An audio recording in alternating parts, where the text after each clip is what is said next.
to that story we mentioned at the top of the show. People living near Broadway in Sacramento feeling frustrated. Our Garshpal Sangha reports. It is a concern people in the area have dealt with for about the past 3 weeks. They say it is not only dangerous for them, but also dangerous for those who have recently moved in near the tracks. A freight train traveling through this area of Sacramento is nothing new. But when it parks itself near W and 20th Streets, it's sending a warning to some. It's the screeching, the metal on metal, the slamming together of the freight train cars, the blaring of the horn. But this is really standing out as something different. People living in the area like Stephanie Duncan found out why.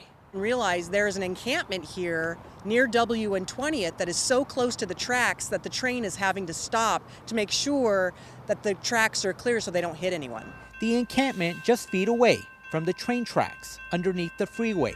Those living in the area say the safety hazard is forcing trains to come to a complete stop. Have an employee get off the train to make sure the tracks are clear before the train slowly rolls forward again. It's happening all times of the day. When the trains have to slow down and stop, all the crossing arms come down on W, X, and Broadway, which holds up all the traffic. It's tiring to hear honking at night. For neighbor Humberto Lopez, the encampment might be the main reason for the stoppage. The tracks are also near an affordable housing project that burned down last month. He hopes it is not a trend. So hopefully it doesn't progress to more worse things to happen in the future.